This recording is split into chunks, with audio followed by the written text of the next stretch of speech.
Thank you, Tim. Thank you very much, everyone, for joining us this morning. Can I begin just by acknowledging that we are on the lands of the Whadjuk Noongar people. We respectfully acknowledge the traditional owners of this country and acknowledge their elders, past and present. And I can also thank Robin Collard and Trice for their lovely welcome to country this morning. Can I also acknowledge our distinguished guests, in particular the Minister for Regional Development, the Honourable Steve Dawson, and the Minister for Mines and Petroleum, the Honourable Dave Michael. Can I also acknowledge John Kerry, Reece Whitby, Jackie Jarvis, who else is here? Jess Stoikowski, and of course the King of the Pilbara, the Honourable Kevin Michelle. Can I acknowledge Aaron Morey, CEO of the Chamber of Minerals and Energy, all distinguished guests, but in particular, leaders of great organisations and companies in our resources sector. I want to acknowledge that you work in a difficult time at the moment, a time of uncertainty, and thank you for your tenacity, your resilience in navigating these difficult waters. Can I also just acknowledge that we have senior members of the public sector here today and thank them for their work. When we booked this speech, I felt a little bad about giving Aaron and his team 2 weeks to organise the event. Little did I know, the Prime Minister would reach out in the subsequent days to organise his own event, just 24 hours after this. Some might think that the PM and I colluded to test the new bloke and his team, putting pressure on them early on in Aaron's tenure, and I won't confirm or deny this. But as the Western Australia's resources sector does, whenever it is challenged, Aaron and his team have risen to the occasion, and I thank all of you as CME members and Aaron's team for turning out today and tomorrow. I'll see you in the morning. As some of you may have heard me say, and this is something I remind my ministers of regularly, government is essentially about three things. First, delivering on your commitments, doing what you said you were going to do. Secondly, effectively managing the issues of the day, as we did with COVID and as we are doing now with the Middle East fuel shock. And third, charting a vision for the future. Delivering is what our State Development Act was all about as we passed that last year. And it is why we are working hard with the Commonwealth to land a bilateral assessment for environmental approvals. We know the importance of fast and efficient approvals to attracting investment into our state in a world that is increasingly competitive for capital. That's why we've set ourselves the goal of becoming a global leader in investment attraction, industry facilitation and regulation. We will continue to do what we can to remove duplication, shorten timeframes and get projects delivered. We also understand the importance of affordable, reliable and lower carbon energy to the industry, which is why 6 of the 7 priority projects that I've announced under the State Development Act are energy projects. 3 renewable projects that will help deliver more than 1 gigawatt of wind energy into the South West Interconnected System by 2029. And 3 transmission projects that will deliver these electrons to industry and households: Clean Energy Link North, Clean Energy Link East and Clean Energy Link Kwinana. The State Development Act is helping us deliver the energy transition just as we said it would. And we're doing this as we deliver on our other commitments in jobs, health and housing, and as we manage the impacts of the second global event that has happened while we've been in government. The Middle East fuel shock, like COVID, not a challenge of our making, is disrupting global supply chains and creating significant economic impacts through uncertainty and higher prices. As the biggest users of diesel in the country, you know this better than me. But we are managing this the same way we effectively managed the COVID crisis, and that is through careful preparation, hoping for the best, preparing for the worst, and working closely with industry. Within 2 weeks of the start of the hostilities in the Middle East, we were the first government to convene a fuel security roundtable with industry. Together, we developed a 7-point plan for getting fuel and fertiliser to where it is needed most. We appointed a fuel controller. We invoked emergency powers to give us full visibility of the fuel supply chain. We strengthened our fuel watch to give motorists full visibility about what's happening at the retail level. And we funded, in partnership with the Albanese government, a 32-cent per litre cut to the fuel excise. Because of this work, our fuel suppliers have more fuel in Western Australia than before the war. The number of fuel stations out of one type of fuel or another are now in single digits on most days. And Western Australia has the lowest fuel prices in the country. We expect that there are challenges ahead in fuel, in fertiliser, and in the supply of many of the downstream petroleum products, which is why we are now working with industry to build additional resilience through the development of our own strategic stockpile. And I want to acknowledge Rio Tinto for stepping up last week and offering 8 million litres of diesel to help our stockpile grow. Whatever the months ahead bring, the strong relationship between my government and the resources sector will help us get through them, just as we did with COVID. I want to now turn to the future. A future that we have always known to be bright for Western Australia. But a future that may be arriving quicker than many thought, given the hostilities in the Middle East. Since the war commenced, the price of lithium is recovering and the demand for electric vehicles is surging. There is now a new appreciation for Western Australian gas as a stable source of energy supply both locally and internationally, as well as an important feedstock for downstream products like fertiliser. And with the Middle East looking less stable and less reliable, Western Australia is firming as a safe location for investments in clean fuels and downstream value-added products like green iron. First, as State Development Minister and now as Premier, I have long talked about the potential for these industries. Becoming a renewable energy powerhouse, making more things here, and building a strong trading relationship to supply low-carbon energy and downstream products to the world. And I've consistently said that these developments will largely take place in our regions. Perth has its own exciting job-creating project pipeline, with Westport, the expansion of Perth Airport, as well as AUKUS, helping us become the largest naval shipbuilding hub and maintenance and shipbuilding hub in the Southern Hemisphere. But the economic opportunities I'm talking about today will only be realised in our regions, where abundant mineral reserves, energy resources and space all come together. When you think about it, regional WA has always been central to our state's economic success. The gold rush, agriculture, iron ore mining in the Pilbara, LNG exports from the Northwest Shelf and the growth of tourism, all centred in regional WA. But the next round of opportunities will be different. Becoming a renewable energy powerhouse and making more things here, the high-tech projects that we have in front of us will require even more highly skilled workforces that will be living locally. Which is why I'm proud today to launch my vision for regional Western Australia, 7 cities. 7 cities is a vision that is about ensuring the 7 regional centres outside of Perth have the economic infrastructure they need to support the industries of the future, while ensuring each city has the services it needs to support workers and their families, and expanding their roles as hubs for the delivery of services to smaller towns and remote communities in their region.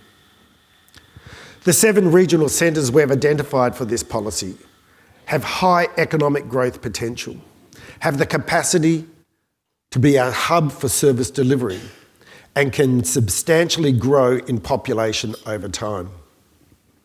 Starting in the north, our 7 cities are Broome, the gateway to the Kimberley; Port Hedland, home to the largest bulk export port in the world; Karratha, a unique intersection of industry, pristine environment and World Heritage rock art, Aboriginal rock art. Geraldton, the hub of the Midwest and the windiest of our 7 cities. Well, let's face it, just the windiest city in the world. Kalgoorlie, the outback centre where WA's mining story began. Bunbury, the heart of the southwest and the most populous of our 7 cities, and Albany, Western Australia's oldest European settlement and the centre of our great southern region. Each of these centres have played a leading role in the shaping of Western Australia's economy as we know it today, the strongest economy in the nation. And they will be central to our state's next wave of economic prosperity. In developing our 7 cities vision, we took a close look at each of these regional centres to identify the priority investments that they needed to attract and retain skilled workforces for the industries of the future that we will need. This work recognised the investments our government has made in regional WA since we were elected. From investing in Kemerton, Budari, Maitland, Oakajee and other strategic industrial areas to get them investment ready, to major transport projects like the Bunbury Outer Ring Road, the largest ever regional road construction project in WA, as well as the new roads, bridges and port infrastructure across the state. We're investing in water through the $543 million Goldfields water pipeline upgrade, new desalination plants for both Karratha and Albany, and upgrades to water and wastewater infrastructure in Broome. Major health projects, such as the new Geraldton Hospital and the Bunbury Hospital redevelopment, the largest hospital construction project ever undertaken in regional WA. We have invested in our schools, including high school upgrades in Karratha, Kalgoorlie, Boulder, Geraldton, Albany, Bunbury and Broome. We've rebuilt our regional TAFE campuses the length and breadth of this state. And we continue to expand the provision of free and low-fee TAFE courses to support the local workforce capacity of our regions. But it won't surprise any of you in this room to hear that the availability of housing is still the key challenges in these areas, as well as attracting and retaining frontline service workers in our regions, which, you guessed it, comes down to the availability and cost of housing. Which is why today, I am pleased to announce that my government will deliver more than 500 new homes for regional frontline workers in Broome, Karratha, Port Hedland, Geraldton, Kalgoorlie and Albany. That's more than 500 additional homes for the workers that are essential for any regional city in education, policy, health, policing, health and other services. It represents our state's biggest ever build under the Government Regional Officer Housing Program. And it is on top of the additional 100 government regional houses that we committed to at the last election, which we are currently delivering across the state. This builds on the GROW housing that we've added since 2021 in our 7 regional cities, as well as smaller towns like Kununurra, Newman, Exmouth, Esperance and Collie. By building new GROW homes, we achieve a number of policy objectives. First, we will ensure that each of the 7 cities has the GROW housing it needs for the expansion of services. We will stop the growth in GROW housing eating into the private housing market in these centres, with benefits for both the availability of affordable private housing in these regional areas. We will help each of our 7 regional cities to reach their full economic potential, and if regional WA reaches its potential, we know Western Australia also reaches its potential. I'm also pleased to announce today that we're not doing this alone. Our GROW build will be delivered in partnership with our resources industry through the Resources Community Investment Initiative. $100 million for this GROW housing build will come from Rio Tinto. $50 million from BHP and $20 million from Hancock Prospecting. And can I take the opportunity to pause and just thank these great companies for their support for the Regional Investment Initiative.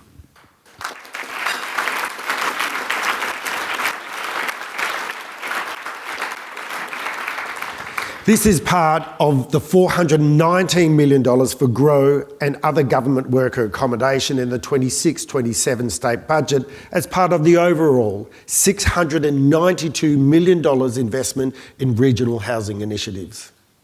This includes a revamped home ownership subsidy scheme, which will include shared equity to encourage government workers to purchase homes in the community in which they work, and the build to lease investor scheme will be expanded to encourage institutional investment in the delivery of GROW.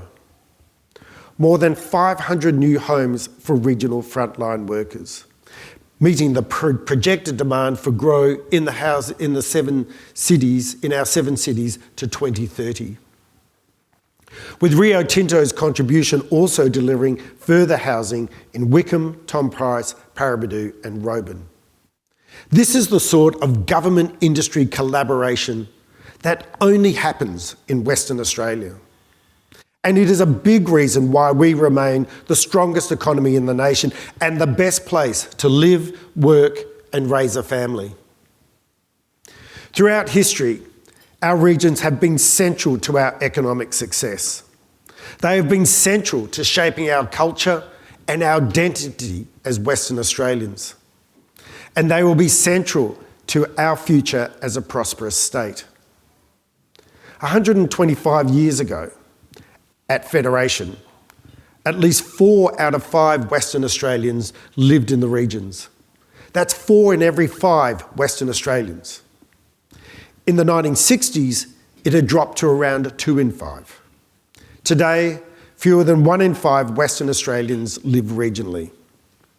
Now, this shift isn't unique to Western Australia. The march of urbanisation has been a global trend due to multiple factors: advances in farming technology, the rise in the service economy, and the concentration of jobs, education opportunities in capital cities. Each have contributed to this change in urban and regional composition.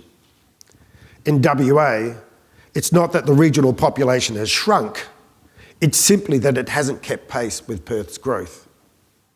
This isn't the sort of thing that can be reversed in the short term, nor can it be reversed by simple incentives or quick fixes.